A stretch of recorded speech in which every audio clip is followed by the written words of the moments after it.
You know when you're hanging out with someone and when the interaction finally comes to an end, you let out a sigh of relief.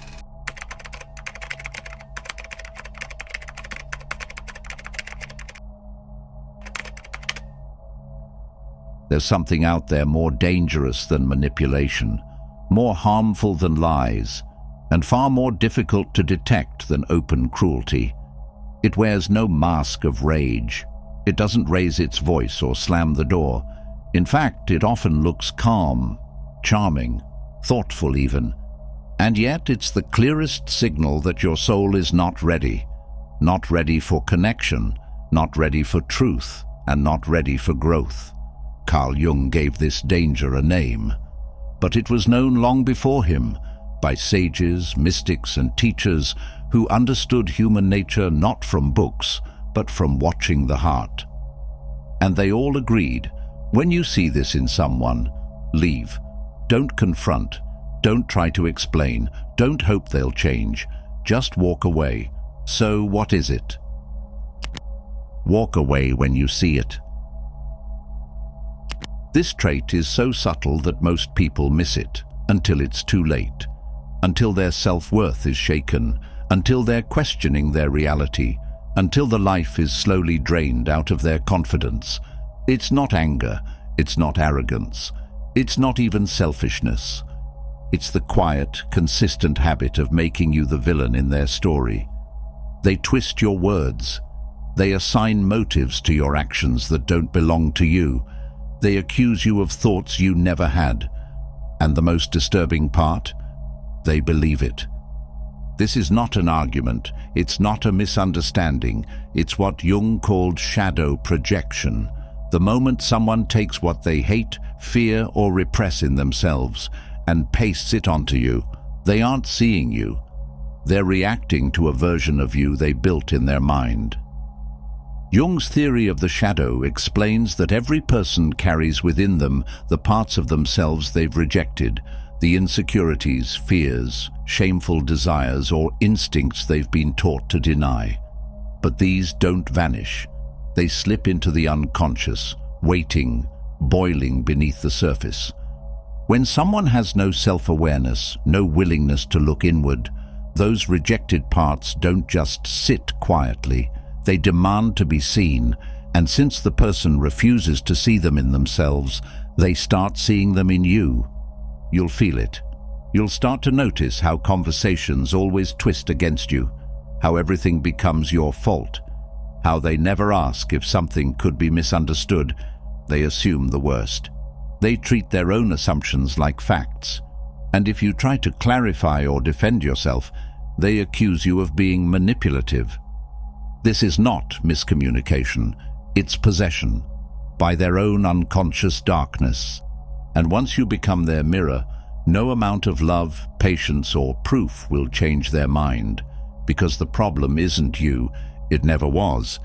Ancient mystics warned about this long before psychology gave it a label.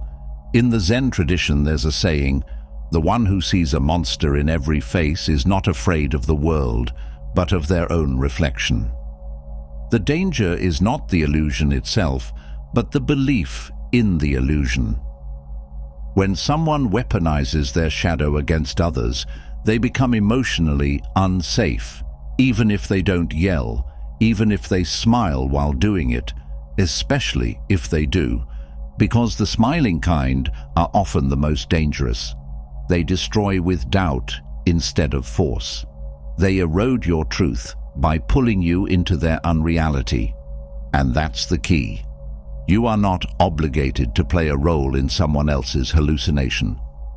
You don't need to keep explaining yourself to someone who's already decided who you are, especially if their version of you is built from their own fear, shame, or hatred. You can't help someone who refuses to see themselves. Jung said, "Until you make the unconscious conscious, it will direct your life, and you will call it fate." And for some people, that fate involves destroying every relationship that dares hold up a mirror. You'll never be safe with a person at war with themselves. So if you feel that twist, that sense that nothing you say lands, that your good intentions are rewritten into threats, that you're being painted with a brush that doesn't belong to you. That's the sign. Don't overthink it. Don't try to fix it. Just leave the room, emotionally, mentally, spiritually, or physically. It's the kindest thing you can do, for both of you, because healing cannot begin in a house of mirrors. Only once you step out can you find the stillness to remember who you really are. When someone believes their judgments are holy, you're no longer in a conversation, but a war. The most dangerous kind of person isn't the loud one. It's the one who believes they're right, not just intellectually, but spiritually. And not just right, but righteous. In ancient Christian teachings, there's a powerful metaphor. Someone with a beam in their own eye criticizing the speck in yours. It's a warning against blind judgment. But when Carl Jung studied the psyche, he uncovered something even more chilling. These people aren't always being hypocrites on purpose. They actually believe what they're saying, deeply. This is what makes the situation so dangerous. They're not pretending. They genuinely think you're the one with the problem because they've buried parts of themselves so deeply they don't know they're projecting them onto others. The result? They look at you and see something that feels true to them, even if it's completely false. Worse still, they talk about you with such conviction that others start to believe them too. Their certainty is magnetic, persuasive. They speak with a kind of emotional authority that makes it feel like they must be right. But they're not describing reality. They're describing a mirror warped by fear and denial. Modern neuroscience confirms what Jung theorized long ago. The brain has filters that shape how we see the world, and these filters are built from our beliefs, our past wounds, and the parts of ourselves we reject. In cases of extreme shadow projection, those filters become distortions. Psychologist Robert Johnson once said, "It's like walking around with glasses that paint the world with your inner struggle. And if someone hasn't done the inner work, their glasses are completely covered in static." So how do you know if you're on the receiving end? There's one sign that stands out. You'll start to feel a strange disconnect. What they say about you doesn't match anything you know to be true inside yourself. They accuse you of motives you've never had. They react to emotions you never expressed. And no matter what you say to explain, clarify, or calm things down, they don't budge. That's the sign. You're not in a conversation anymore. You've become a battlefield for someone else's inner war. They are fighting against a part of themselves they cannot accept, and you've become the stand-in. You're not a person to them. You're a screen they're projecting on. And here's the twist that makes it even more dangerous. They think they're helping. Many of these people truly believe they're morally superior, spiritually advanced, emotionally enlightened. They don't see themselves as flawed humans. They see themselves as saviors, truth-tellers, light-workers. This is what Jung called psychic inflation, when someone's ego fuses with an archetype, like the hero, the guru, the prophet, or the morally pure. They don't think, "I have a perspective." They think, "I am the voice of truth." And that's when you should run. Because this isn't just arrogance. This is someone who sees doubt as weakness and certainty as virtue. Someone who does harm, convinced it's healing. It's the most dangerous illusion on any spiritual path. Meister Eckhart, the German mystic, warned against it centuries ago. In Zen, it's known as Zen sickness. When someone becomes so enlightened, they lose their humility. In Sufi teachings, it's called the veil of light, more dangerous than the veil of darkness, because it looks like truth. The unmistakable warning sign. They never question themselves. All true sages, Buddha, Jesus, Lao Tzu, expressed humility in the face of mystery. They spoke softly, they paused. They said things like, "I don't know," and "look within." But the inflated person? They never hesitate, never wonder, never ask. They declare. And if you disagree with them, you're not just wrong, you're lost, or evil, or unawakened. You become the villain in their holy war. But no matter how convincing they sound, you don't have to play that role. When someone puts on the mask of certainty and uses it to label you, with no room for dialogue, no openness, no shared reflection, that's not wisdom. That's ego in disguise. Walk away, because people like that don't grow until the illusion breaks. Meister Eckhart, the mystic's warning against spiritual ego. Meister Eckhart, a Dominican friar and theologian, emphasized the importance of inner transformation and the direct experience of the divine. Central to his teachings was the idea of the ground of the soul, a divine spark within each individual that connects directly to God. Eckhart believed that by detaching from worldly desires and ego, one could realize this inner divinity. However, Eckhart also warned against the subtle trap of spiritual pride. He observed that individuals who achieve a certain level of spiritual insight might begin to see themselves as superior or infallible. This psychic inflation, as Carl Jung later termed it, occurs when the ego identifies with the divine, leading to a distorted self-perception. Eckhart's teachings highlight the importance of humility on the spiritual path. He emphasized that true union with the divine requires the dissolution of the ego, not its exaltation. By recognizing the ever-present risk of ego reasserting itself, even in spiritual contexts, Eckhart's insights remain profoundly relevant today. They don't whisper, they don't scream, but they speak volumes in the way they never reflect.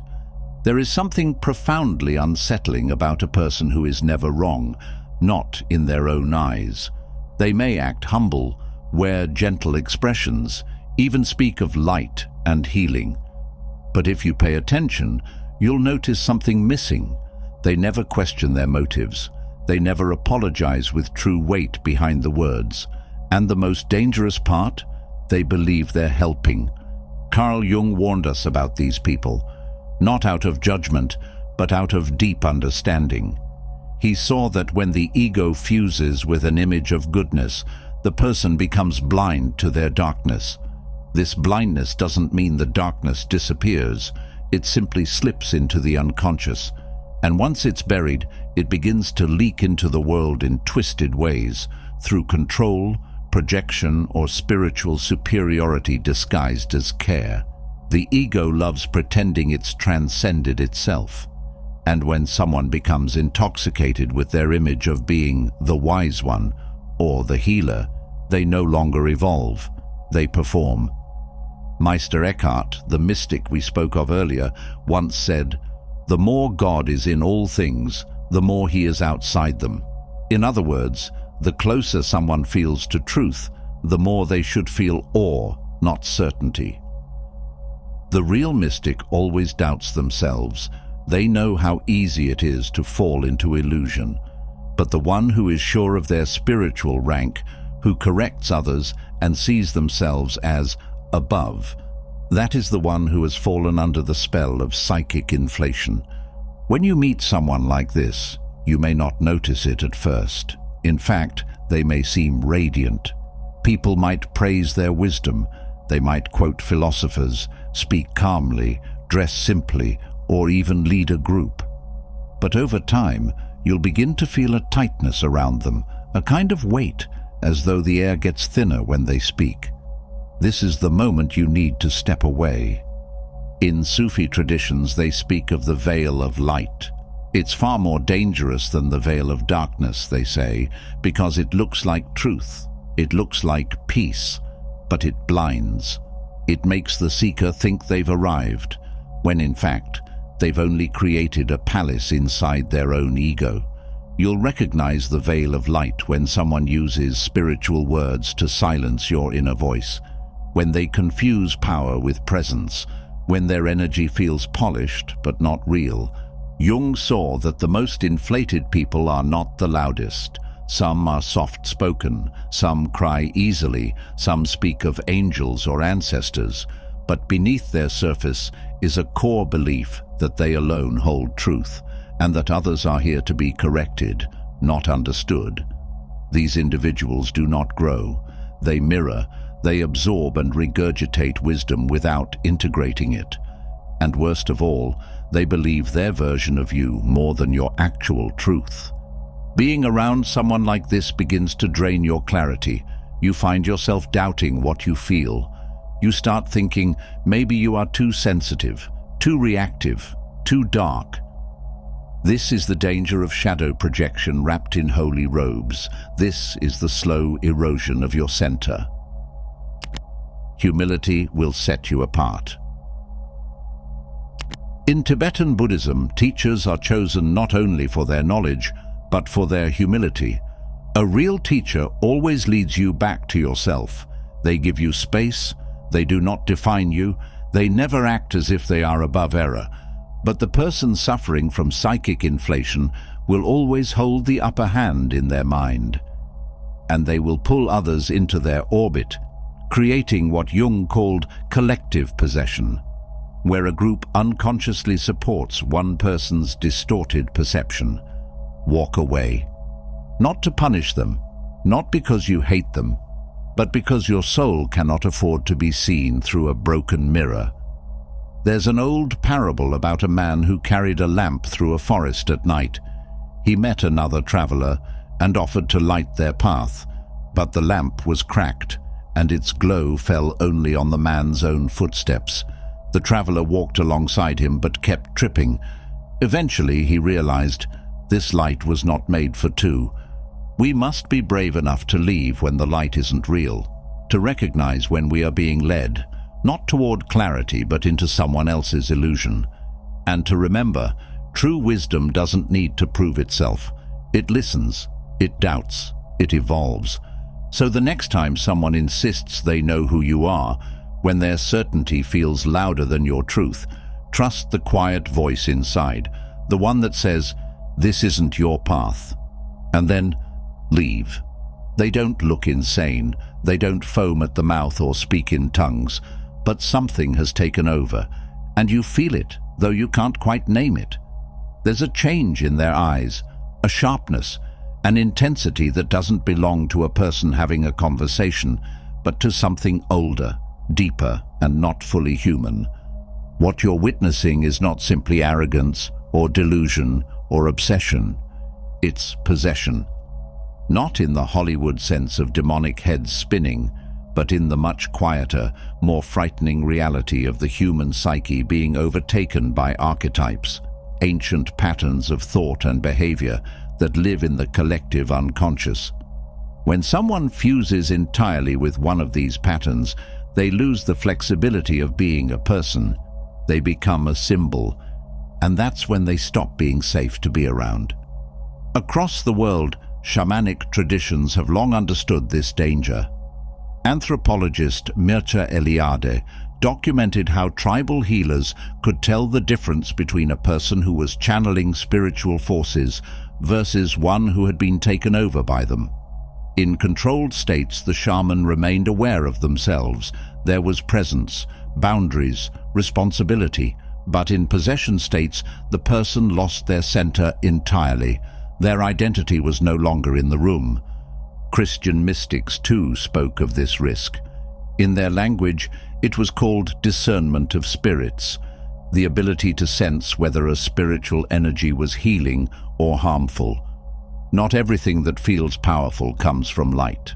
Some forces, even those cloaked in peace and certainty, can pull the soul away from truth.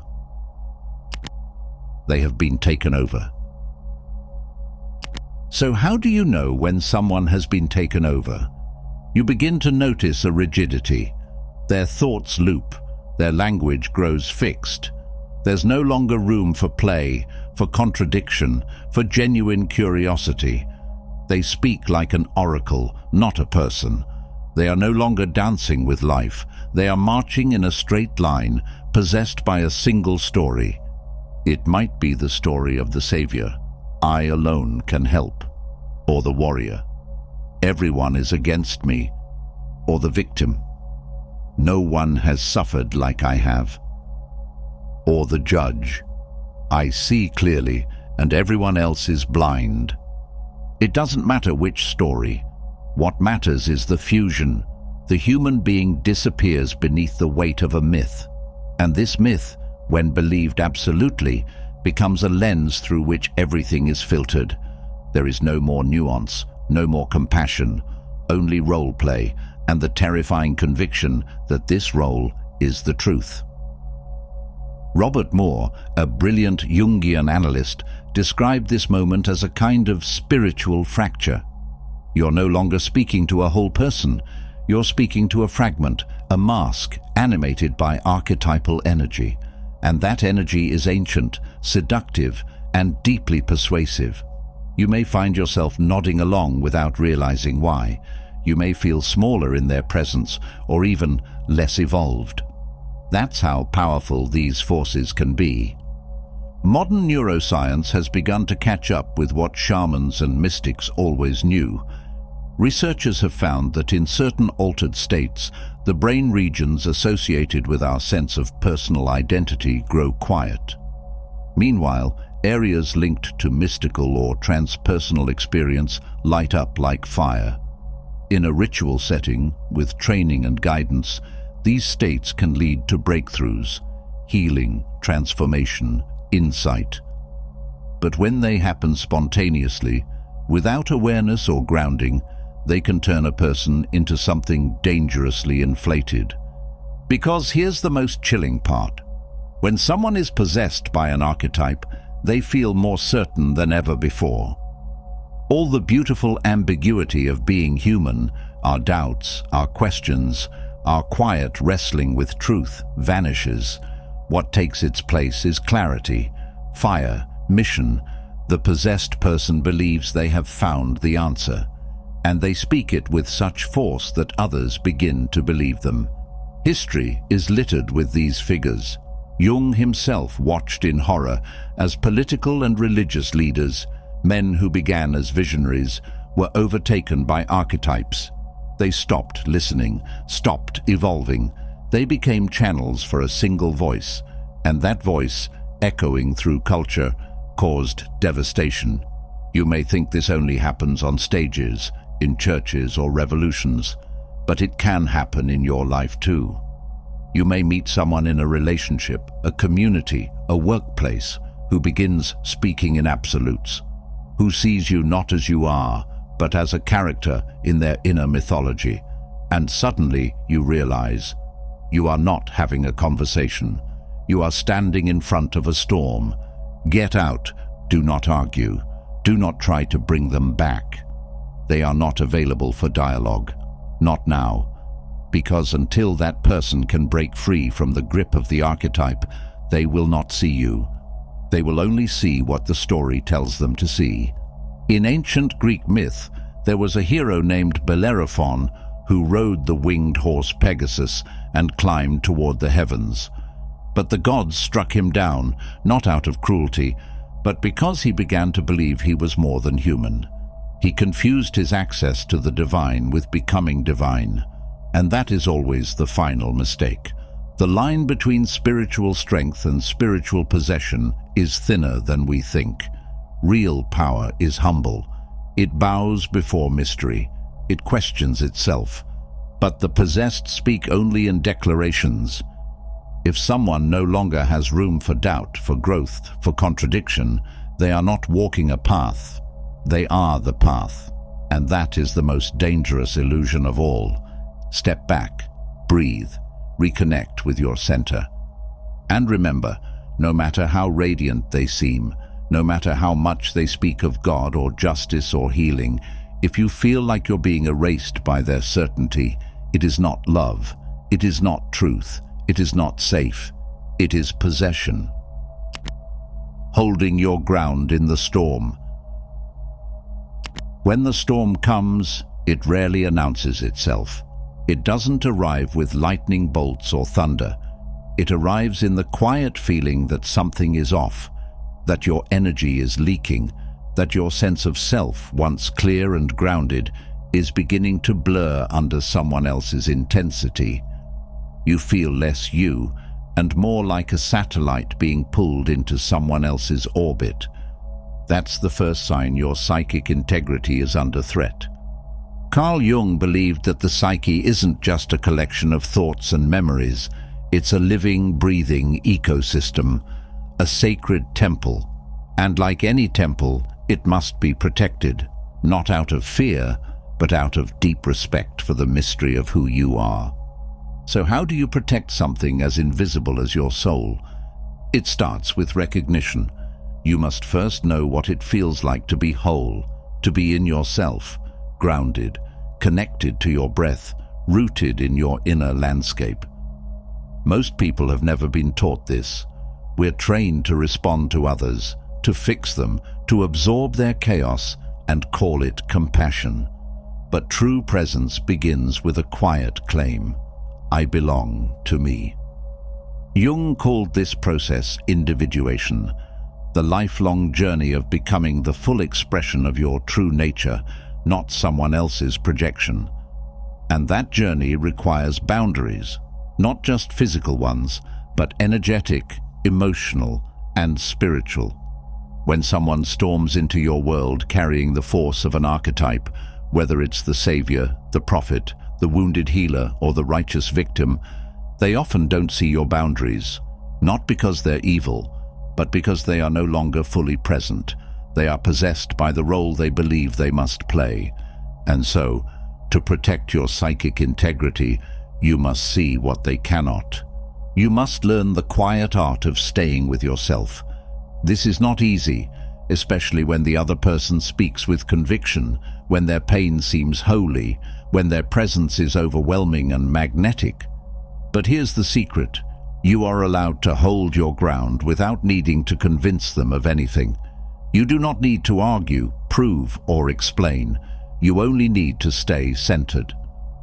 One ancient Taoist teaching says, "If you do not stand for your own breath, you will breathe someone else's storm."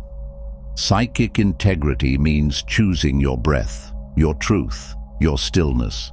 And in that stillness, you begin to sense the difference between what is yours and what is being pushed into you. Imagine your inner space as a clear lake. Possessed people often toss heavy stones into that lake, emotions, beliefs, demands, judgments. And before you know it, the waters get murky. But you don't have to accept those stones. You can watch them fall and not pick them up. You can say silently, "That is not mine." In many indigenous traditions, healers knew how to enter into someone's spiritual storm without losing themselves. They used smoke, rhythm, grounding, and ritual to anchor their souls. But most of us today enter storms empty-handed. We don't know how to stay rooted. We don't know how to say no, not with anger, but with quiet spiritual authority. So here's how you begin. First, create inner silence. The louder someone is, the quieter you become, not as submission, but as grounding. Breathe, feel your feet, feel your spine. Return to the place in you that is not trying to fix anything. That place is ancient. It's unshakable. Second, notice what changes in your body. Do your shoulders tighten? Does your stomach clench? These are signs. Your body is wise. It feels the storm before your mind does. Trust it. Third, speak slowly or not at all. Possessed energies feed on fast responses, on reaction, on argument. But when you move slowly, you break the trance. You keep your soul with you. And if the person continues to push, to preach, to pressure, you have every right to leave. The storm is not your responsibility. Your only job is to stay whole. Some spiritual teachers say that the greatest form of compassion is not to merge, but to mirror, to stand in your clarity so fully that others are invited back into theirs. But this only works if you don't get pulled in. The mystics called this detachment, not coldness but sacred distance, the ability to love without disappearing, to witness without absorbing, to listen without losing your center. And here's something Jung hinted at that's often forgotten. Archetypes are contagious. If someone is deeply fused with one, and you're not conscious, you may begin to play the opposite role without realizing it. The savior draws out the helpless. The victim calls in the rescuer. The prophet conjures the follower, and so on. This is why staying conscious is key. You don't have to enter their script. You can step off the stage. There is an old saying from the Sufi tradition, "Do not drink from every cup handed to you, for some are filled with salt water." Some energy tastes like clarity.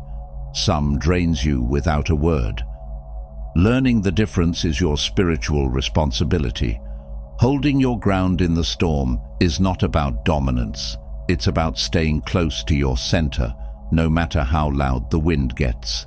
And from that place, you don't need to fight.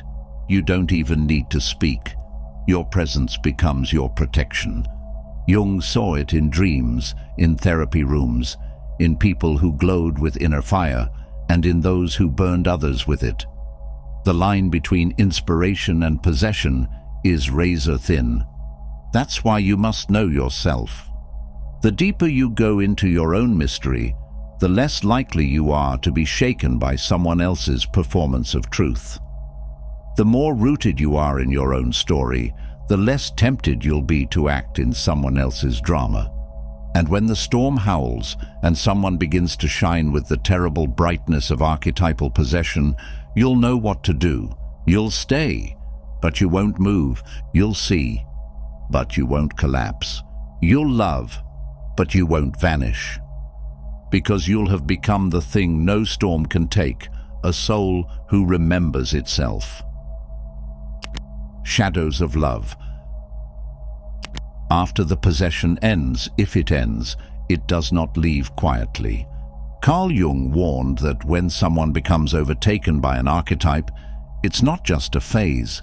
It leaves behind a trail of psychic debris, confusion, collapse, sometimes even illness. The intensity they once radiated begins to fade, and in its place something darker arrives. The shadow. Not the poetic kind, not just hidden emotions or unlived potential. This is the consequence of fusing with something too big for the human soul to hold. It is the aftermath of letting the archetype run the show, and it's rarely beautiful. Jung saw this in patients who had been overtaken by spiritual identities, the healer, the prophet, the victim martyr, and later found themselves hollow, lost, or secretly addicted to the role they once embodied. When the glow faded, they were left not with peace, but with a gaping absence. Because the truth is, no one can be the archetype forever. It wears them down, and once it's gone, the psyche begins to collapse inward, like a star that once burned too bright. The person might become depressed, angry, paranoid, or filled with shame. But often they won't admit what happened. Instead, they might double down, cling to their old persona, try to summon the power again, or blame others for their fall. And if you're still standing too close, they'll reach for you, to feed on your attention, your sympathy, your energy. That's why Jung's final warning is this: you must know when to walk away, even if they once seemed radiant, even if their words moved you, even if they claimed to carry divine messages or deep wounds. You are not responsible for rescuing someone who has become a vessel for something they refuse to integrate. One of the most painful truths in spiritual life is this: not everyone who glows is lit from within. Some are simply burning up, and if you stay too long in their fire, you'll begin to forget who you are. You'll begin to orbit around their fall, and they will let you, because when a person is no longer in their full self, they often unconsciously pull others down with them. But guilt should never be the reason you stay. There is an old Cherokee teaching that speaks to this. You cannot help a person who refuses to come down from the spirit world. They must touch the earth again with their own feet. This speaks not just of spirits, but of humans who lose themselves in illusions, roles or stories they refuse to let go of. Some go too high, too fast. Some get lost in visions or power. And until they choose to return to their body, to the earth, to their truth, you cannot go after them without risking your own soul. So how do you walk away without guilt? You remember this: your life is sacred too. Your boundaries are not cruelty. Your departure is not betrayal. It is a quiet declaration that you will not abandon yourself to save someone who already has. Jung wrote that the task of individuation, the journey toward your full self, is deeply personal. No one can do it for you, and you cannot do it for another. When someone is in the aftermath of possession, their healing must begin with a reckoning of their own. If you interrupt it, you only delay their return. The Lakota people believe that the soul must be anchored to the earth through ritual and intention. When someone's spirit becomes scattered or lost, the tribe may hold a ceremony to call it back. But this is not done lightly, and it's not done without the person's consent. No one is dragged back. No one is rescued without willingness. Because even among the most spiritual cultures, free will is sacred. This is the same with you. You can hold space for someone's healing. You can pray for them. But you cannot follow them into the depths hoping to drag them out. Especially not when the shadow has arrived. Because that shadow, the one that comes after the glow, knows how to wear their face. It knows how to speak like them, cry like them, even beg like them. But it is not them. It is the unmet truth of everything they've refused to feel. And if you're not careful, you'll begin to carry it for them. So you walk away. You walk softly, but firmly. You walk not out of anger, but out of deep spiritual clarity. You let go of the version of them that once dazzled you and accept the truth of who they are now. You let them face their silence, their loss, their consequences. You trust that, if their soul is ready, it will begin to climb back down from the heights of the archetype and return to earth.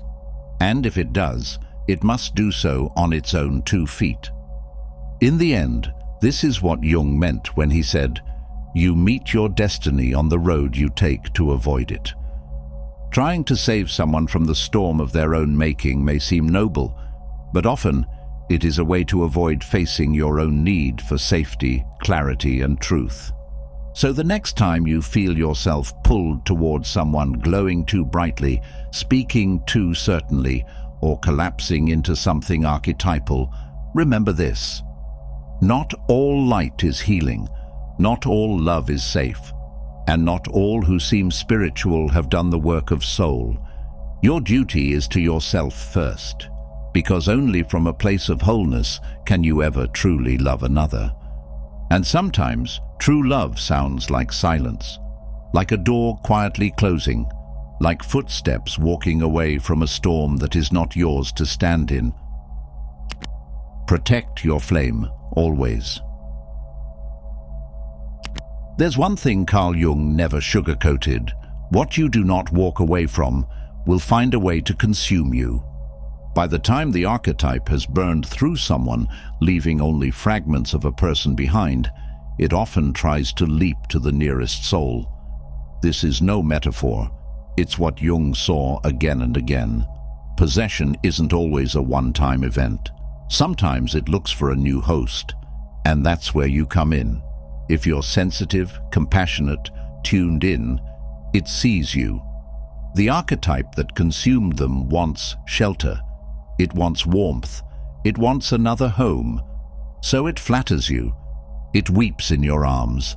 It shows you the wounded child, the pure artist, the spiritual genius, the one who just needs a little more love. And if you don't recognize the pattern, you'll become the next stage of its survival. Not because you're weak, because you're open. But not all openness is holy.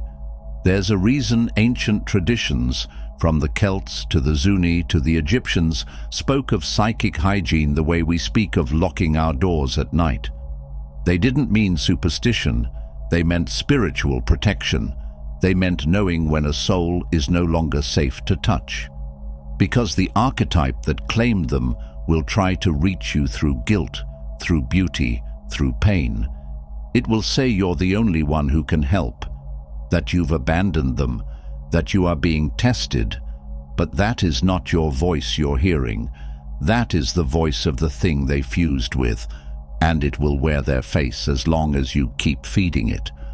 So this is your last rite, your inner ceremony. You look at what they've become, not who they were. You feel the storm rising behind their eyes, and you say without words, "Not this time." You walk away with your soul intact. You walk away like the medicine men who knew when a spirit was too strong to touch. You walk away like the old mystics who knew that love without boundaries becomes a trap. You walk away like the wolves do, silent, aware, unchained. Because you were never meant to carry someone else's possession. You were meant to remember who you are. And if they ever return, whole, grounded, humble, you will know. Because their glow won't demand anything from you. It will stand beside you, not above you. It will shine, not burn. Until then, do not engage. You have already survived enough fires. Now, it's time to protect your flame. I hope you enjoyed the video. If you did, don't forget to subscribe to the channel. Thanks for watching.